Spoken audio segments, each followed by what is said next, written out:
Saya awalnya ya, begitu Deddy Mulyadi Gubernur Jawa Barat terpilih menjadi gubernur, itu sangat simpati.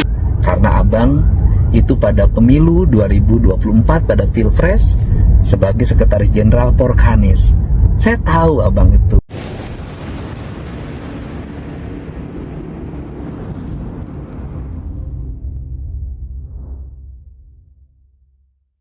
Akhirnya dibocorkan juga oleh KDM. Salah satu yang selalu menyerang beliau itu adalah Mang Ruli. Ternyata dia adalah Sekjen Porkanis, Forum Kemenangan Anies Baswedan.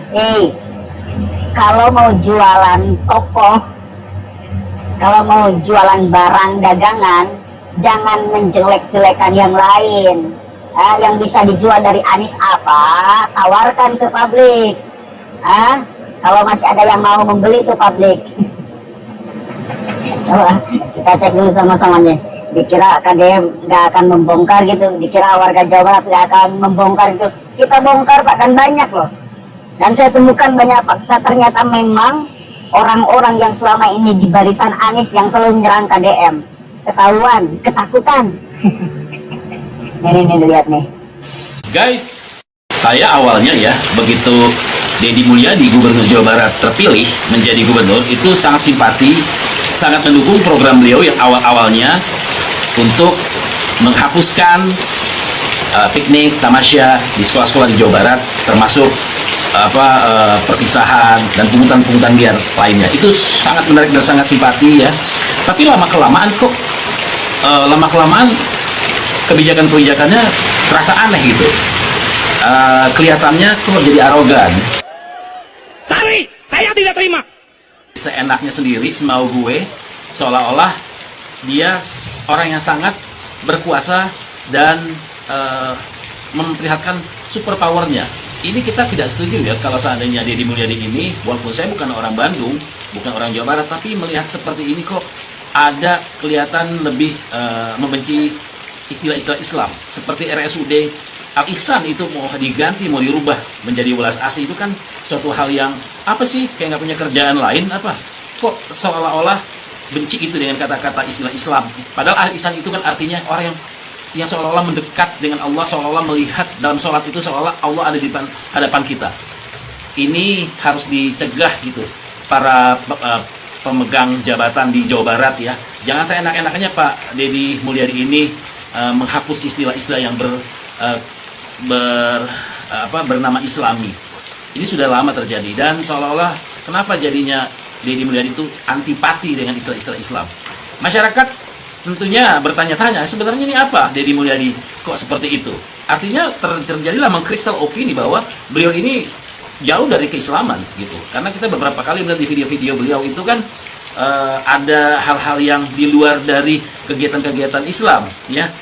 Jadi menuju ke suatu hal yang di luar dari penyembahan kepada Allah Subhanahu Wa Taala. Ini aja sih, lama-lama saya juga nggak suka dengan beliau ya. Benar, saya tidak suka dengan beliau. Buat Bang Ruli Armain SOS, saya mengucapkan terima kasih atas otokritik dan sarannya buat saya, sehingga Bapak bisa memperlihatkan apa kelemahan yang saya miliki. Dari kelemahan yang Bapak tampilkan terhadap diri saya yang selama ini saya jalani, semoga ke depan saya bisa memperbaiki terhadap apa yang pernah saya lakukan. Saya juga mohon maaf kepada Bapak, kepada Abang yang telah membuat kecewa, asalnya simpati sekarang menjadi tidak simpatik. Saya sebagai Gubernur Jawa Barat mohon maaf telah mengecewakan Bang Ruli atau Pak Ruli yang tinggalnya di Jakarta. Dan saya akan berguru sama Abang atau Bapak, karena Abang itu pada pemilu 2024 pada Pilpres sebagai Sekretaris Jenderal Porkanis. Saya tahu Abang itu cara bagaimana menaikkan elektabilitas seseorang dan tahu bagaimana menjatuhkan elektabilitas seseorang atau populariti seseorang. Sebagai orang berpengalaman layak saya berguru.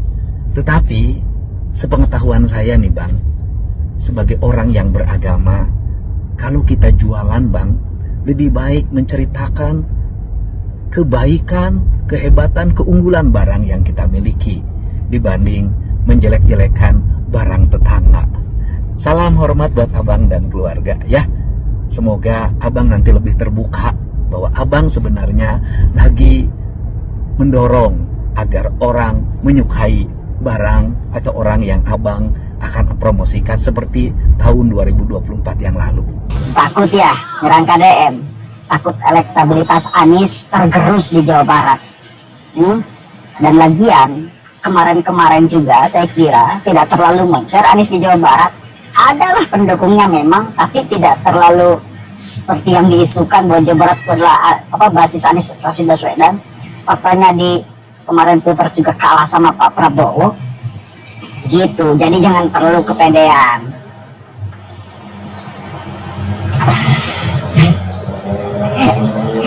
Saya sepakat terus membongkar hal-hal yang kayak gini Pak KDM, karena bahaya loh. Ini penonton si Mang Ruli ini ratusan ribu,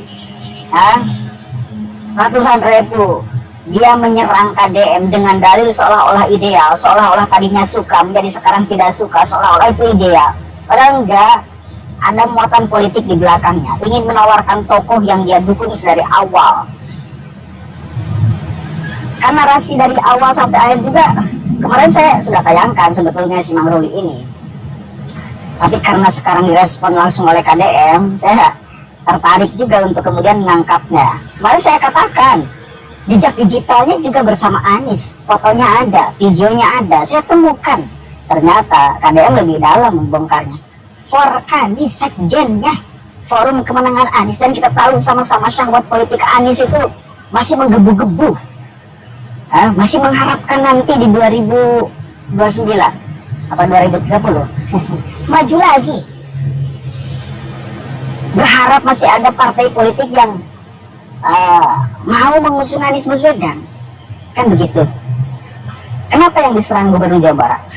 Karena semua orang sekarang membicarakan KDM, ya, dari mulai pengamat politik, jebolan Jakarta, masyarakatnya, para pejabatnya, menjadi kiblat role model Jawa Barat sekarang. Maka kita sebagai orang Jawa Barat, berkali-kali saya katakan, harus hati-hati. Kita menjadi sorotan semua orang, mau masyarakatnya apalagi pemimpinnya. Statement-statement kita itu selalu didengarkan oleh orang lain, apalagi statement pemimpin kita. Maka terus berupaya mendemo. Kemarin ada sekelompok mahasiswa yang mencoba mendiskreditkan KDM. Entah, mudah-mudahan ideal, mudah-mudahan ideal. Sekarang mau ada demonstrasi juga kan di Jawa Barat yang dipelopori oleh API, Aliansi Pergerakan Islam. Siapa orang-orang itu? Masih sama sekelompok orang yang kiblat politiknya ke Petamburan. Kalau kita mau cek Petamburan, yang ditawarkan oleh mereka itu Anies Baswedan. Jadi nyambung Pak, nyambung ini circle politik yang selalu nyerang KDM itu ya ke sana semuanya larinya.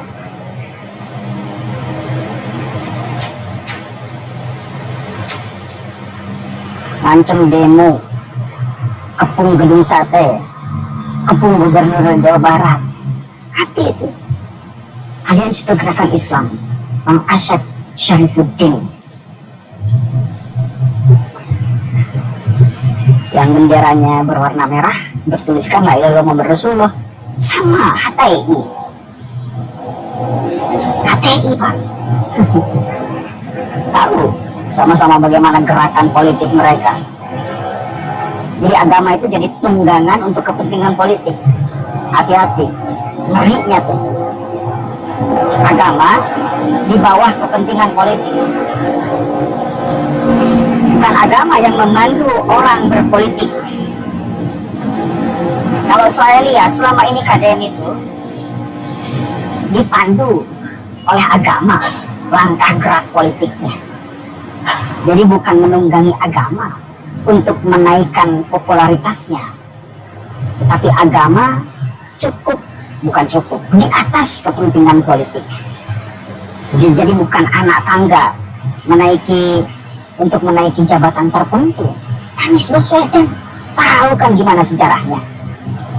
Ketika di Jakarta, porak-poranda Pak masyarakat gara-gara strategi politik Anies dan gengnya.